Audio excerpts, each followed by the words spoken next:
취업규칙에서 가장 중요한 것은 결국 교부, 서면으로 교부하는 것, 그다음에 법 기준에 미달하는 건 무효, 뭐 이런 부분들이 될 거고, 그 다음에 근로자 여부가 이 판례에서 굉장히 많이 이슈가 되고 있습니다.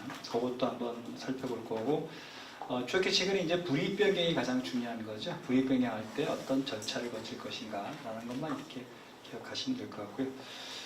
사전 진단 퀴즈 간단하게 제가 정답만 알려드리도록 하겠습니다. 이유는 뒤에서 잘 설명하면 되니까. 문제 1번에 근로 조건이 취업규칙이나 단체벽에 명시되어 있다면 근로기준법에 미달하더라도 효력이 인정된다. 그건 틀렸겠죠, 그죠?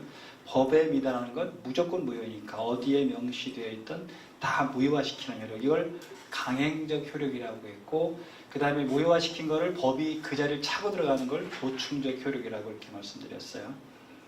문제 2번에 연장 야간 휴일골수당을 포함해서 지급하는 포괄임금제는 현행법상 무효라는 것이 판례 입장. 이건 틀렸겠죠.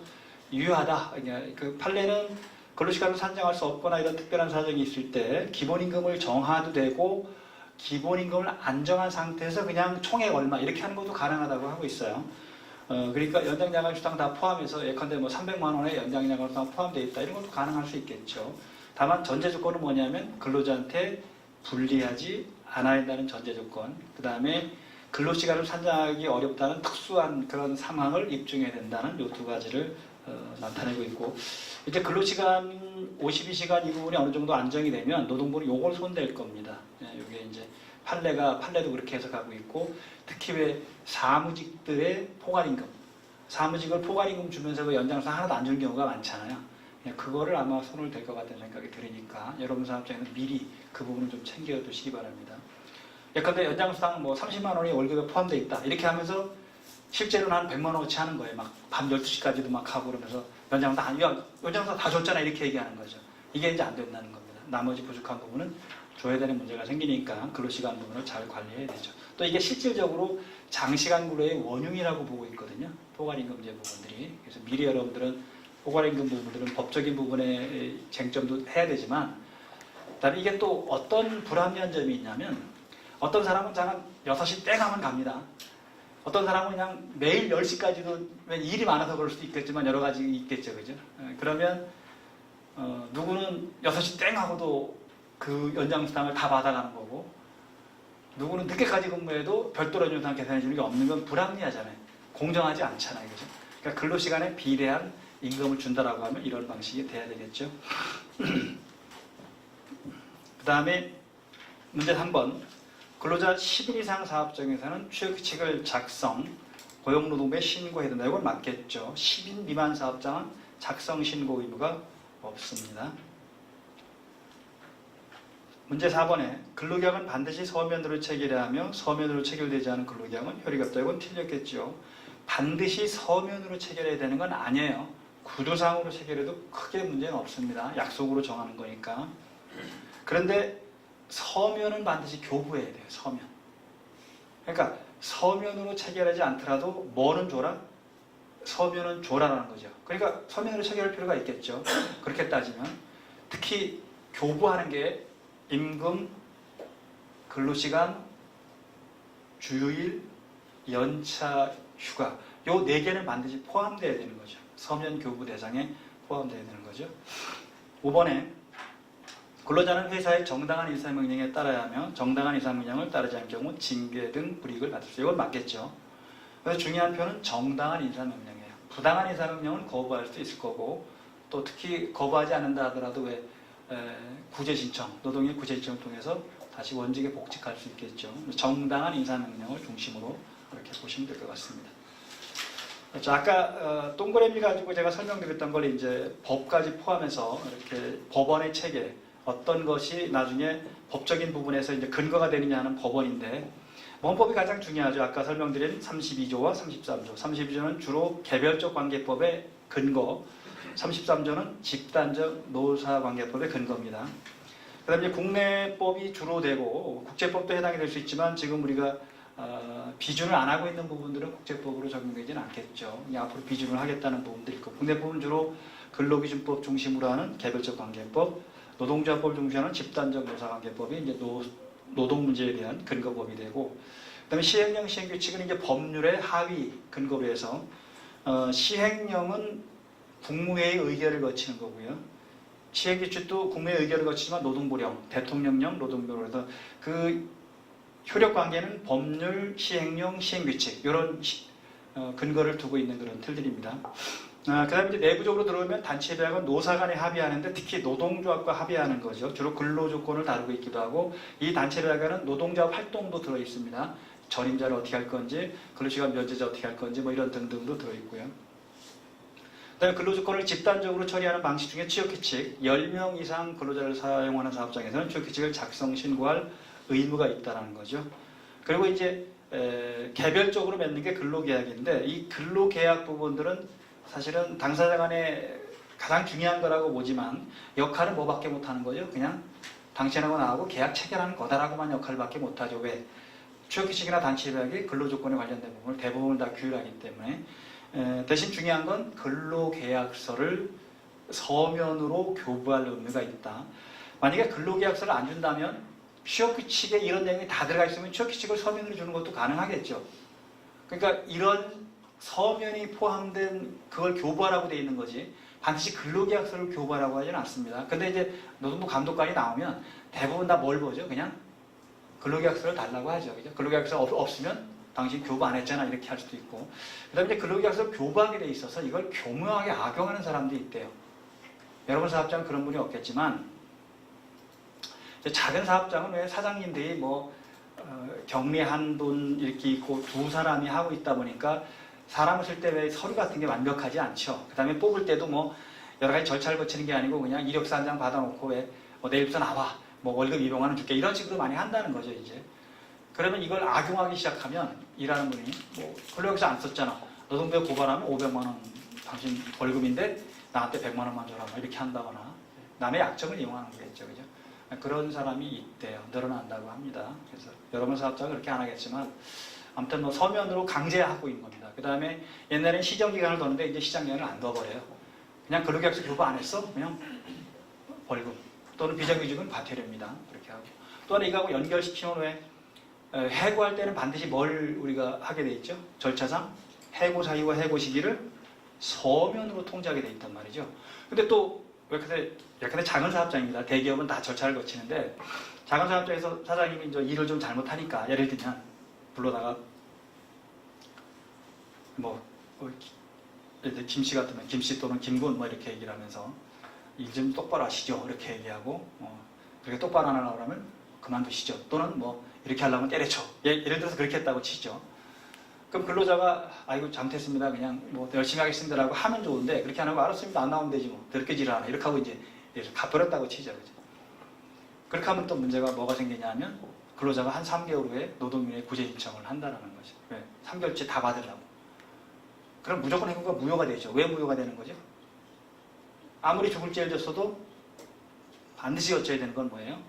서면으로 통지하는 거예요. 근데 서면으로 안 했잖아요. 말로만 했잖아요. 너 그러려면 그만둬 이렇게 했단 말이죠.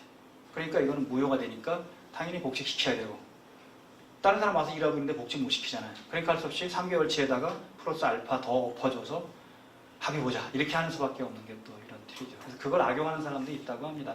제가 현장에서 그런 부분들을 그러니까 법은 지킬 수밖에 없는 그런 게 있습니다. 귀찮다고 그렇게 생각하지 마시고요. 그냥 습관화 시켜놓으면 됩니다. 자, 근로계약 사람 뽑을 때는 어떻게 한다? 서면을 교부한다. 사람 내보낼 때도 어떻게 한다? 해고 사유와 해고 시를 서면으로 통과. 그건 아니 머릿속에 들어있어야 돼.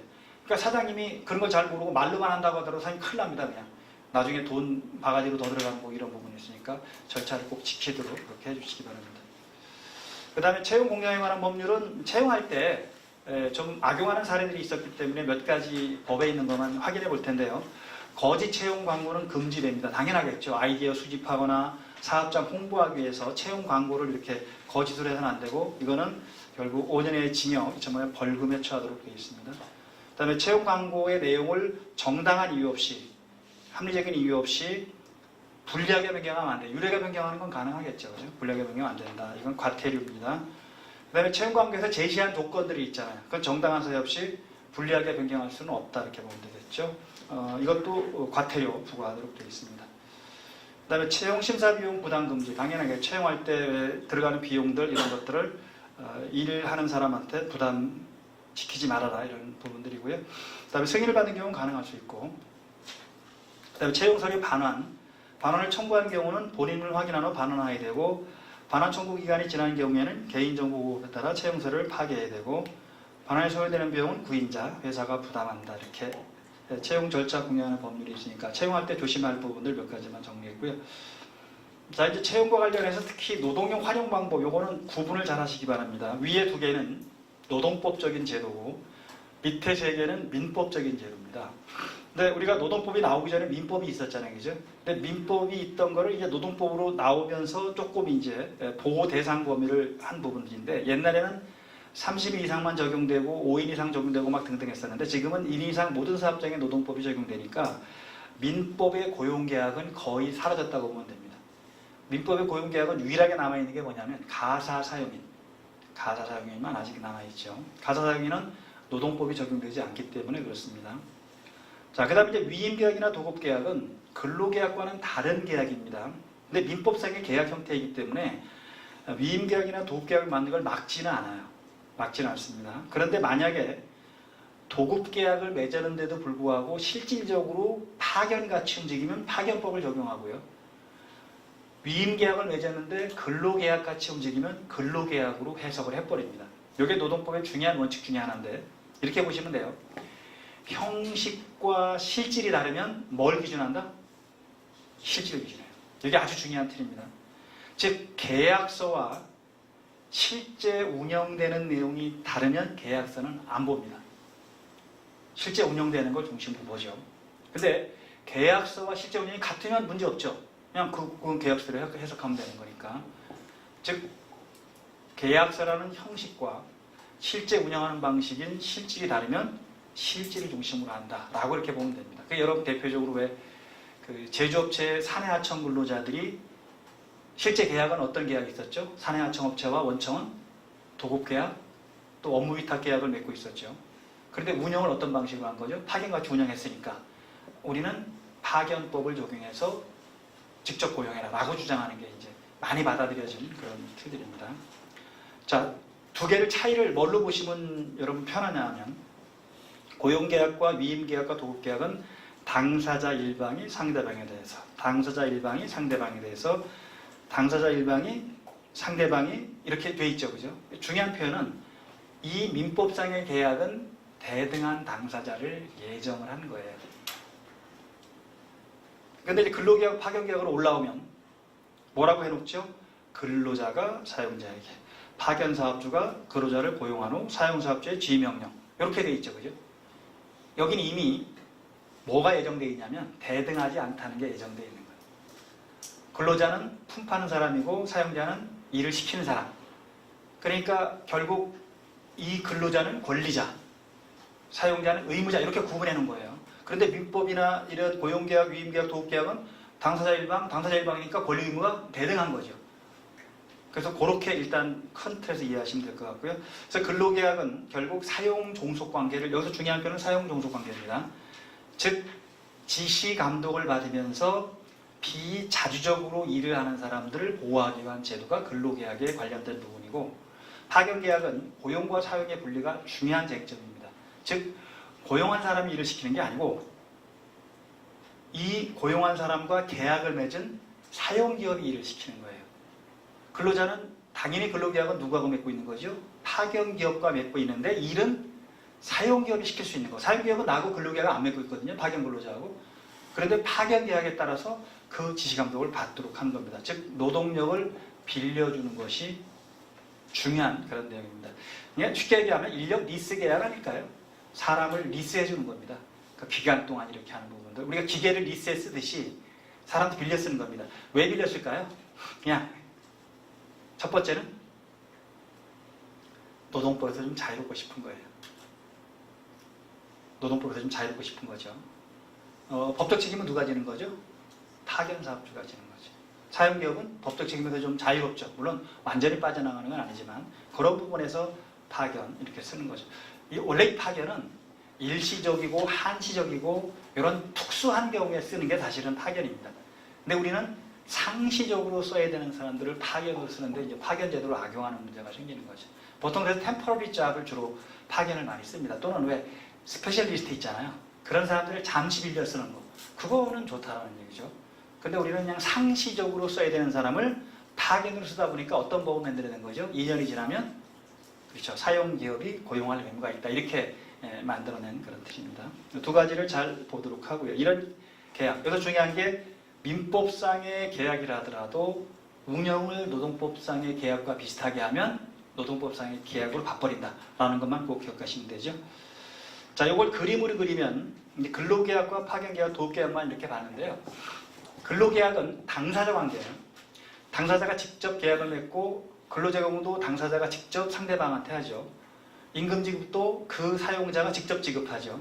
일 시키는 것도 사용자가 직접 일을 시키는 거. 이게 당사자 관계죠. 이게 원칙적으로 노동력을 활용하는 방식이 맞습니다. 근데 사회가 발전하면서 이제 노동력을 빌려 쓰는 제도가 도입된 게 우리는 IMF 위에 도입됐습니다만은 파견제도라는 거죠. 파견제도는 고용계약을 맺은 파견기업과 파견근로자 사이에 근로계약, 임금지급 관계가 형성되는데 이 사람을 또 일시키는 사람은 사용기업이에요. 이게 사용과 고용, 사용이 분리된다고 하는 건데요. 당연히 파견기업과 사용기업은 파견계약이 있는 거고 여기는 실질적으로 근로계약은 여기서 맺고 있는데 일은 여기서 시킬 수 있게 실질적인 사용관계가 되는 겁니다. 실질적인 사용관계이다 보니까 안전배려 의무도 우리가 이 사용기업한테 부과하기도 하고 이건 노동법상의 제도니까 파견근로자 보호법에 적용됩니다. 근데 이거는 32개 직종밖에 허가가 안 돼요. 허가받은 직종만 허가받은 업체에서 해야 되지 허가받은 직종이 아닌데 또는 허가받은 업체가 아니면 불법이 되는 거죠. 그래서 근데 이미 파견법이 입법되기 전에 뭐가 있었냐면 우리는 민법상의 도급이라는 제도가 있었습니다. 민법상의 도급제도. 주로 우리 건설 현장에서 많이 벌어지는 거지만 일반 기업에서도 많이 쓰는 거죠. 그래서 도급의 그림을 보면 삼각관계예요. 거의 비슷합니다.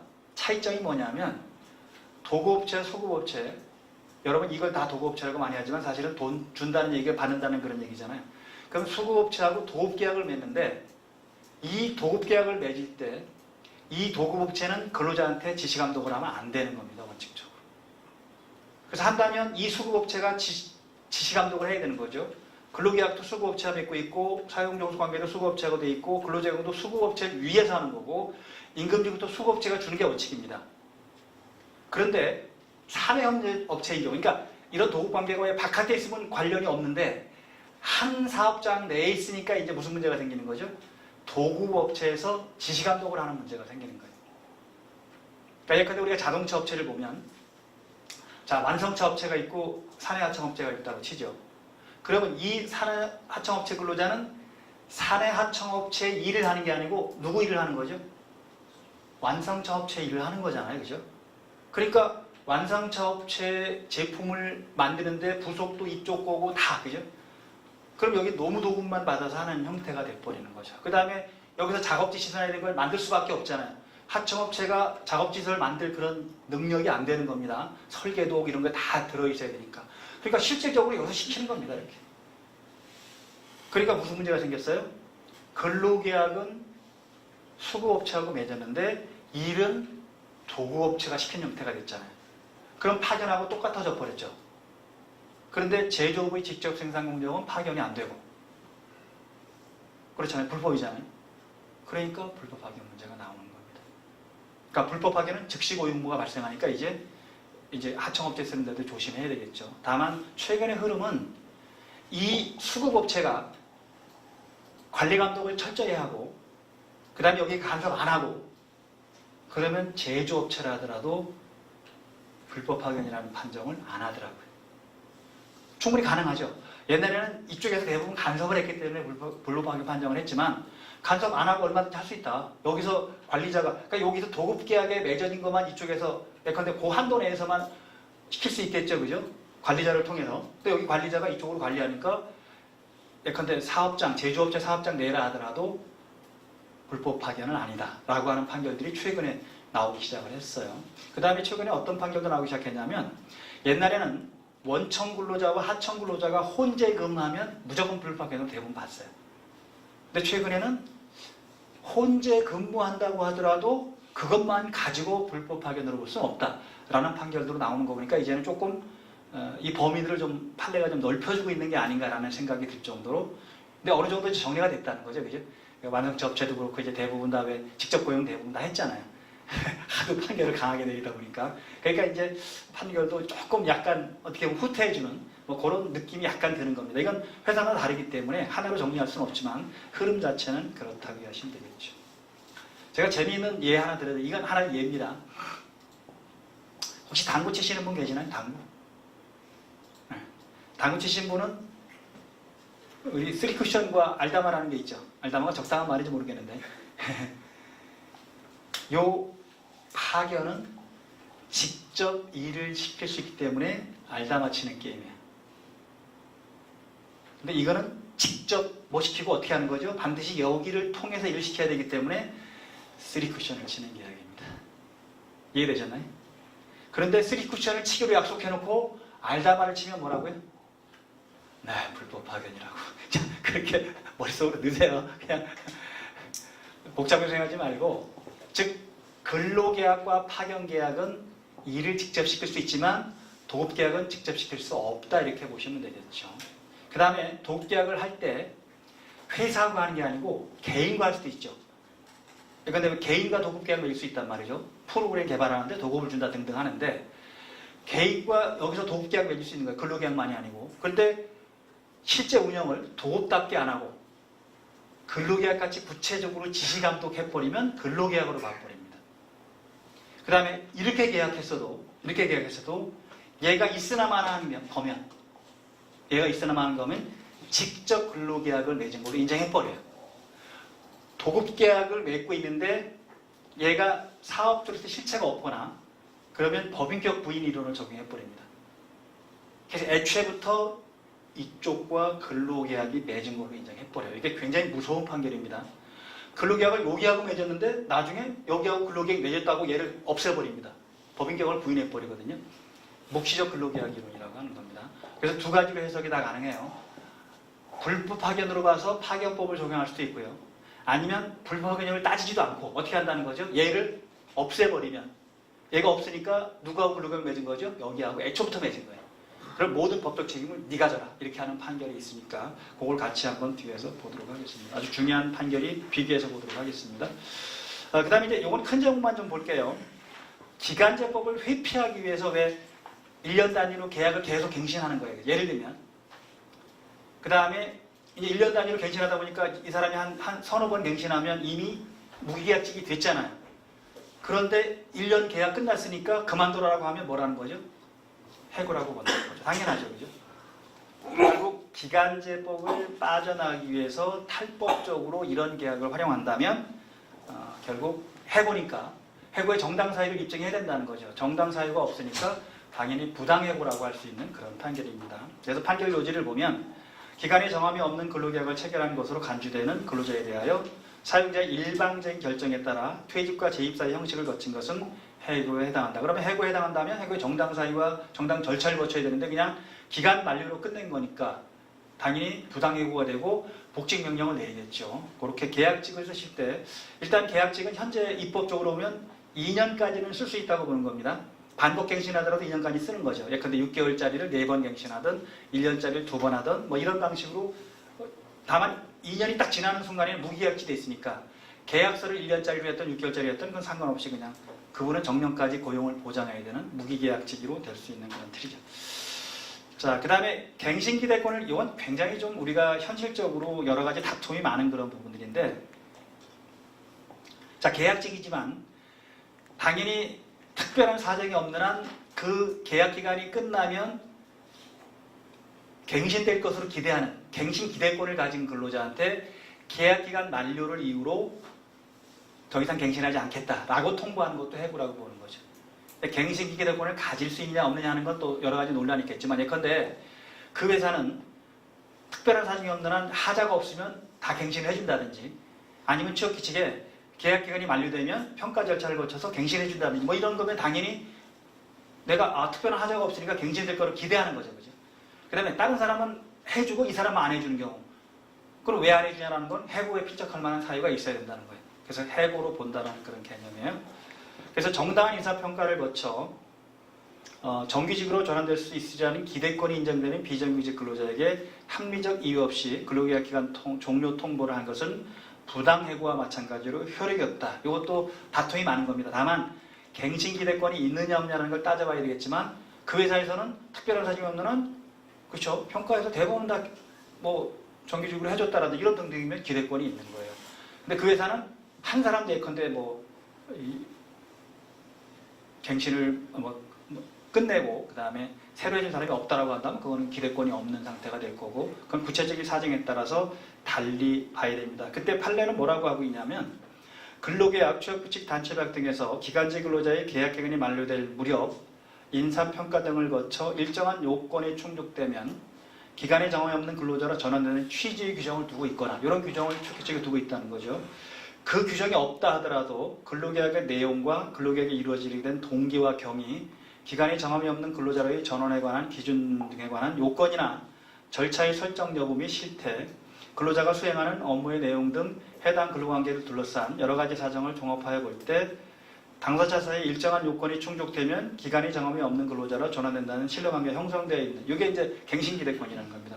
이때는 결국 근로자한테 기간 만료만 가지고는 그만두게 할 수 없다. 해고의 정당 사유를 입증하거나 등등 해야 된다라고 이렇게 근로자 보호 측면에서 하고 있습니다. 그 다음에 갱신기대권이 인정되는 경우는 2년이 경과에도 소외이익이 있다. 이것도 당연하겠죠. 그죠? 이미 갱신기대권이 있기 때문에 2년이 지났다는 사정만으로 예컨대 소송을 못하게 할 수는 없다. 이렇게 계속 그 비정규직 보호법은 가능한 한 비정규직에게 유리한 쪽으로 해석을 대부분 다 해주고 있습니다. 판례 흐름이 약자 보호라는 측면에서 비정규직은 근로자가 약자인데 그 중에서 더 약자라고 보는 거예요. 그러니까 가능한 한 갱신 같은 거는 근로자한테 유리하게 해주는 측면으로 해석이 계속 늘어나고 있습니다. 그래서 기간제 근로자에게 정당한 갱신기대권이 인정될 수 있는 경우 최초 계약의 근로관계 개시일로부터 2년이 지난 시점이 경과되었다는 이유만으로 갱신 거절의 효력을 다투는 소외이익을 부정할 것은 아니다. 소송으로 제기할 수 있다. 이렇게 본 거고요. 그 다음에 정년이 지난 상태에서 계약 체결된 경우 갱신기대권 판단. 요거는 종합적으로 볼 수밖에 없는 그런 틀인데 결국 이것도 그 기대권이 형성되어 있다면 자, 정년이 지난다면 대부분 촉탁으로 하는 거죠. 그죠? 촉탁을 하는 거니까 갱신기대권이 사실 없다고 보는 게 논리적으로는 맞습니다. 그런데 그 회사에서는 갱신기대권을 준 거예요. 그렇다면 이 사람들도 예컨대 그만두게 하려면 합리적인 이유나 정당한 사유를 찾아내야 된다 이렇게 보시면 되겠죠. 그래서 그 밑에 정년을 이미 경과한 상태에서 기간제 근로계약을 체결한 경우에는 해당 직무의 성격에 의해서 요구되는 직무수행 능력과 당해 근로자의 업무수행 적격성, 연령에 따른 능률 저하나 위험성 증대의 정도, 해당 사업장에서 정년을 경과한 고령자가 근무하는 실태 및 계약이 갱신되어 온 사례 등을 종합적으로 고려해서 근로계약 갱신에 관한 정당한 기대권이 인정되는지 여부를 판단해. 이런 걸 종합적으로 봐서 판단해 봐야 된다는 거죠. 근데 원칙적으로 따지면 사실은 정년이 지난 상태에서 촉탁직이 됐던 계약직을 해주는 거는 그 사람한테 혜택을 베푸는 거잖아요. 그죠? 그 원칙으로 보면 갱신기대권이 없다라는 게 논리적으로는 맞을 겁니다. 근데 판례는 그 갱신기대권을 주었다면 그죠? 그러면 그것도 보호해야 된다는 쪽으로 굉장히 갱신기대권이 추상적인 얘기라서 구체적인 사정에 따라 달리 볼 수밖에 없는데 이건 회사마다 다를 수밖에 없어요. 그러나 여러분들이 운영할 때는 이렇게 하시는 게 좋습니다. 매년 어떻든 촉탁, 그러니까 정년 이후에는 매년 계약을 1년 단위로 촉탁으로 하되 결국 회사가 예컨대 업무상 필요가 없을 거나 또는 건강이 나쁘거나 하면 갱신하지 않는 관행을 그러니까 계속 무조건 갱신해주는 관계로 왔다면 갱신기능을 주장할 수 있거든요. 그래서 그런 방식으로 해서 왜 실제 운영을 원칙은 갱신 안 하는 걸 원칙으로 한다. 다만 이제 이럴 수는 있죠. 정년 이후 3년까지는 그냥 특별한 사정이 없는 한 우리는 계속 갱신해준다라고 하면 그거는 그렇게 하면 되는 거고 그건 갱신기능이 있는 거거든요. 3년이 지난 다음에는 이제 다시 촉탁으로 한다 하더라도 1년 단위로 재계약을 하는 방식으로 운영을 하시기 바랍니다. 그다음에 아까 간단하게 우리가 파견 부분에서 봤지만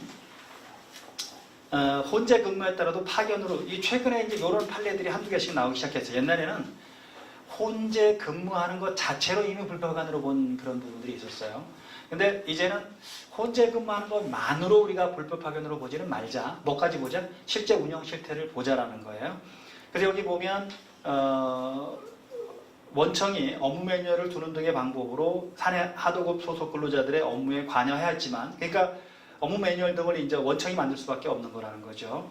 사내화 도급의 현장 책임자, 현장 대리를 통해서 여기서 중요한 게 이거예요. 작업 지시를 원청이 한 게 아니고 현장 책임자나 현장 대리인들이 작업 지시를 했다는 게 가장 중요한 거고요. 그 다음에 이제 안전관리자는 원청이 할 수밖에 없는 거잖아요. 원청이 안전관리자 등을 선임한 그런 부분들은 법에 의한 것일 뿐 안전관리를 선임했다고 해서 이게 결국 지시감독을 했다고 보는 건 아닙니다. 그래서 지시감독으로 본 건 아니고 그 다음에 근로자들이 예컨대 원청기업과 하청근로자들이 중앙제어실에서 함께 근무한 바는 있지만 업무 내용이 완전히 다르다는 거죠. 같은 업무를 한 게 아니고 그 다음에 하청기업이 도급받은 지원 설비 운전 등 업무는 원청의 주된 업무인 제품 생산과 무관하게 독립적으로 이루어졌다. 이 중요한 표현이 또 하나 독립적으로 이루어졌다는 겁니다. 그죠? 결국 작업 지시를 하청이 했고 업무 자체가 독립적으로 이루어지고 그 다음에 결혼이 발생했을 때 원청기업이 결혼이 발생할 때 하청기업 근로자를 대체하지 않았다. 이것도 중요한 거예요. 원청이 결혼이 발생하면 하청기업을 대체해버렸다. 그러면 이거는 불법 파견으로 볼 가능성이 되게 높은 그런 틀입니다. 뭐 이런 거를 종합적으로 고려해 보니까 결국 파견이 아니고 합법적인 도급이다. 합법적인 도급이니까 직접 고용해야 될 의무는 없는 그런 틀이죠. 이게 최근에 어떤 하나의 흐름으로 이렇게 나가고 있습니다. 다른 판례도 있습니다만은. 그 다음에 원청이 직간접적으로, 여기서 이제 직접뿐이 아니고 간접적인 지휘명령도 포함하고 있다는 겁니다. 그래서 직접 및 간접적인 부분들까지 판단해 본다는 겁니다. 그래서 요지만 보면 원청이 협력업체 소속 근로자의 업무 수행 자체에 관해 직간접적으로 상당한 지휘명령을 했다면 근로자 파견에 있다고 봄이 상당하다. 당연하겠죠. 직접 또는 간접. 간접적이라는 건 이제 이런 문제 옛날에 판례가 나온 거지만 원청 관리자가 하청업체 현장 관리자한테 지시를 했는데 이 현장 관리자가 이제 이 하청업체 근로자를 지시 감독한 거거든요. 그러면 이제 불법 파견이 아니잖아요. 그런데 이 하청업체 관리자는 노무 대행자밖에 안 되는 경우, 의사결정도 없고 그렇다면 또 불법 파견을 본 거예요. 그렇게 좀 넓게 보기도 하고 좁게 보기도 하는데 구체적인 사정에 따라 다를 수밖에 없는 그런 틀들인 거죠. 그 다음에 불법 파견에도 파견법상의 직접 고용간주 규정이 적용된다. 이게 이제 소송에서 보면 이런 거예요. 주장을 어떻게 한 거냐 하면 근데 이제 자동차 완성차 업체가 뭐 불법 파견 이런 등등을 하니까 이렇게 주장하는 거죠. 좋다. 불법 파견 인정하겠다. 변호사들이.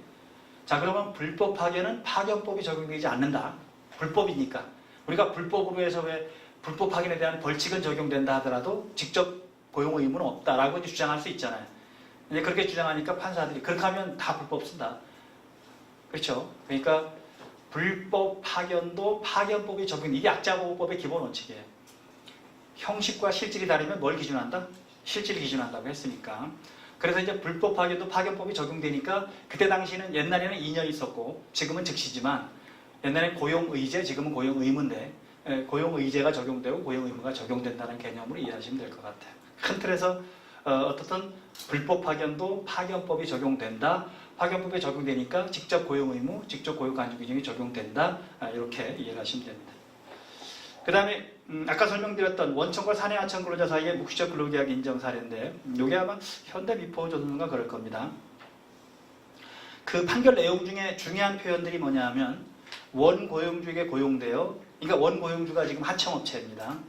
제3자의 사업장에서, 원청이죠. 이게 이제 현대미포조선이라고 한다면 제3자의 사업장에서 제3자의 업무를 수행하는 사람을 제3자의 근로자라고 하기, 그러니까 미포조선의 근로자라고 하기 위해서는 이 조건을 따진 거예요. 그 근로자로 보기 위해서는 원고용주, 즉 하청업체가 사업주로서의 독자성이 없거나, 중요한 표현에 독자성이 없거나 독립성을 결하여 제3자, 즉 원청의 노무대행기관과 동일시할 수 있는 등 그 존재가 형식적 명목적인 것에 지나지 아니하고, 이게 아까 법인격 부인이라고 했죠. 그죠?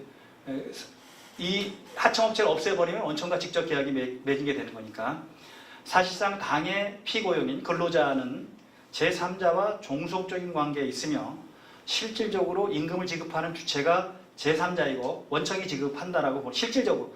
그러니까 하청업체를 거쳐서 주는 거지만 실적으로 원청이 주는 거하고 똑같다고 보는 겁니다.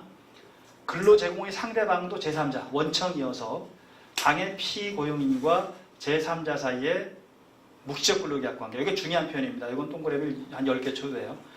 묵시적인 근로계약을 인정해버린 거예요. 여기서 아주 무서운 말입니다. 형식적으로 명목적인 것은 근로계약은 하청업체하고 맺었죠. 그런데 하청업체를 없애버리니까, 본격을 부인해버리니까 원청업체와 묵시적 계약을 맺어버린 겁니다. 그러니까 입사할 때부터 원청이 책임지라는 거예요. 퇴직금, 근로시간 등등 다 책임지라는 그런 겁니다. 요거는 법인격을 부인하면서 나타난 건데 이런 판례는 거의 많지 않습니다. 요거하고 한두 개밖에 없어요. 왜 그렇죠? 제3자의 근로자를 지금 인정해버리는 거잖아요. 원청의 근로자로, 하청 근로자인데 뭘 인정해버린 거죠? 원청 근로자를 인정해버린 거잖아요. 그러니까 이거는 굉장히 무서운 판결입니다. 근로계약 당사자가 아닌데 근로계약 당사자를 바꿔버린 거거든요. 파견으로 보는 건 별개의 문제죠. 파견으로 보는 거는 근로계약 당사자는 파견사업주하고 그냥 하청업체하고 있는 거예요. 그 다음에 일을 시킨 게 이 원청이니까 불법 파견으로 볼 뿐인 거지 당사자가 바뀐 건 아니거든요. 근데 이거는 당사자가 확 바뀌어버린 그런 뜻이기 때문에. 그래서 이제 Y기업은 형식적으로는 피고회사의 회사와 도급계약을 체결하고 소속 근로자들인 원고들로부터 노무를 제공받아 자신의 사업을 수행한 것 같은 외관, 여기서 중요한 표현은 외관입니다. 외관이 형식이라는 거예요. 갖췄다고 하더라도 실질적으로, 이제 실질적이라는 걸 동그랗게 치면 외관과 실질을 구분해 본 겁니다. 업무 수행의 독자성이나 사업 경영상의 독립성을 갖추지 못한 채 피고회사의 일개 사업부서로 기능하거나 노무 대행기관의 역할을 수행했을 뿐이고 오히려 피고회사가, 즉 원청이죠. 피고회사가 원고들로부터, 즉 근로자들로부터 종속적인 관계에서 근로를 제공받고 임금을 포함한 제반 근로조건을 정하였다고 봄이 상당하므로 근로자들과 피고회사 사이에는 직접 피고회사가 원고들을 채용한 것과 같은 묵시적인 근로계약 관계가 성립되고 보아야 한다. 이렇게 판결을 내렸는데 이거하고 이제 우리 뒤에 볼 완성차 업체의 판결문하고는 다른 이유가 이거는 직접 근로계약을 인정해버린 거고 아까 완성차 업체는 뭘로 본 거죠? 불법 파견으로 봐서 근로계약은 예컨대 하청업체하고 있지만 일은 원청이 시켰기 때문에 불법 파견으로 봐서 2년이 지나면 또는 즉시 고용의무가 발생하는 걸로 이해를 이렇게 하시면 됩니다. 이게 굉장히 무서운 판결이라고 말씀드린 이유가 분명히 계약 당사자가 아님에도 불구하고 계약을 법원이 인정해버린 거거든요. 그것도 나중에. 그런데 한 20년 동안 해왔는데 입사할 때부터 원청 근로자라고 보는 거거든요. 입사할 때부터. 자, 원청 근로자라고 보면 원청 회사에 뭐가 적용되죠? 단체 협약이 적용되죠. 그죠? 근데 하청 회사는 당연히 임금이 적을 거니까 그럼 임금 청구할 수 있죠. 물론 시효가 3년이기 때문에 3년밖에 청구 못 하겠지만 그 다음에 퇴직금도 그걸로 줘야 되지. 그러면 예상하지 못했던 지금 결과가 발생할 수 있단 말이죠. 그래서 법원이 이렇게 강하게 한 이유가 뭐죠? 너무 이걸 악용을 많이 했다는 거죠. 너무 제조업체는 악용을 많이 해서 가능한 한 좀 강한 판결들이 많이 나왔었습니다. 근데 최근에 이제 조금 법원의 판결들이 조금 유연하게 해주는, 그게 이제 결국 기업 경영이 어려워지고 왜 글로벌 경제이고 등등 하다 보니까 이제 판례도 조금 너무 강하게 하는 것보다는 좀 유연하게 해주는 걸로 이해를 하시면 될 것 같아요. 자, 국가중개시설 요걸 보고 마치도록 하죠. 요거는 아주 예외적으로 이제 이렇게 보면 됩니다. 국가중개시설 특수경비원이라고 했는데 이게 이제 인천공항공사예요. 인천공항에 특수경비원들이 있어요. 근데 특수경비원들은 인천공항이 예컨대 지시 감독을 했거든요.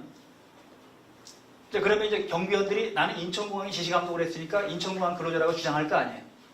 그 부분에서 판례는 아니다 라고 부정을 하면서 근거를 뭐로 들었냐면 경비업법이 들어가요. 경비업법상 이 경비원은 시설주의 지휘감독을 받을 수 있다라는 게 있지 않냐. 그러니까 이거는 불법 파견으로 보기엔 어렵다. 파견으로 보기엔 어렵다라고 한 겁니다. 자, 이거하고 그 다음에 KTX 여승무원까지 한번 보면 아까 우리가 불법 파견으로 본 건 주로 제조업체입니다. 주로 제조업체. 그런데 이 서비스 업체는 불법 파견으로 본 게 그렇게 많지 않아요. 지금 KTX도 마찬가지고 아까 인천공항도 마찬가지고 둘 다 불법 파견이 아닌 걸로 봤거든요. 그냥 흐름을 보면 그런 거예요. 제조업체는 왜 불법 파견으로 보냐면 제조업체는 파견 자체가 금지되어 있기 때문에. 우리가 금지되는 게 또 있죠. 건설 현장에 직접 현장 근로자들이죠. 이럴 때는 불법 파견 여부를 잘 따지는데 이렇게 서비스업 또는 이 경비 관련 부분 특별법이 있는 경우 이런 경우는 불법 파견으로 잘 보지 않습니다. 다만 조심할 거는 이 KTX 여승무원은 사회적인 문제가 됐던 거죠. 그래서 이게 어디까지 갔었지? 이게 재판 거래에 아주 중요한 거다라고 하면서 재판 결과와 다르게 어떻게 했죠? 합의해서 복직시켰죠. 이게 고등법원까지는 여승무원들이 승소를 했고요. 대법원을 뒤집어졌거든요. 근데 논리적으로 보면 이거는 불법 파견이 맞습니다. 왜? KTX 여승무원들은 근로계약은 어디하고 맺고 있냐면 KTX 유통이라고 하는, 옛날로 얘기하면 여러분 왜 홍익회라고 하시나요? 예. 여기가 사실은 그냥 물건 파는 그런 데지 이 서비스업은 아니거든요. 자회사니까 그냥 한 건데, 그러니까 소속은 KTX 유통인데 일은 어디서 한 거죠? KTX에서 한 거죠. 그러니까 이게 당연히 이분들은 뭐 KTX가 우리 사용자라고 주장해서 뭐 10년 이상 소송을 제기했고 등등. 근데 고등법원은 어떻든 이겼는데 대법원이 뒤집어지니까 무슨 문제가 또 생겼냐면, 고등법원에서 왜 원직 복직 명령 및 뭘 내리는 거죠? 임금 상당액의 지급 명령을 내니까 임금 상당액을 지급했잖아요. 근데 그게 몇 천만 원이 됐던 뭐 1억이 됐던 꽤 오랜 기간이니까. 근데 이제 대법원이 뒤집어 버리니까 이 돈을 도로 부당이득으로 반환 청구를 해야 된다는 거죠. 그러니까 이게 또 문제가 생긴 거고, 뭐 결론은 어떻든 당사자 간에 합의해서 복직을 했고, 승무원으로 복직한 건 아니고 이제 사무직으로 복직을 했는데 승무원이 퇴직하거나 비면 이제 그 자리에 들어가는 걸로 했겠죠, 그죠? 그래서 이게 아마 양승태 대법원의 재판 거래에 또 중요한, 이거하고의 쌍용차 사건하고 또 몇 가지 있었죠. 아마 이게 아마 대표적인 사례라고 얘기는 하더라고요. 저도 뭐 구체적인 내용은, 그때 이게 판결 나왔을 때 아마 전문가들은 그렇게 생각, 이거 왜 이러지? 이게 뭐지? 라고 고민을 했던 거예요. 그때 저는 그냥 이렇게 생각을 했습니다. 좀 심플하게. 이게 서비스업이라서 제조업과 달리 판단을, 저는 이렇게 판단했어요, 그냥. 근데 나중에 뒤집어 놓고 보니까 그게 아니고 이게 재판거래 형태라니까 좀 아쉬움이 되게 많이 남았죠.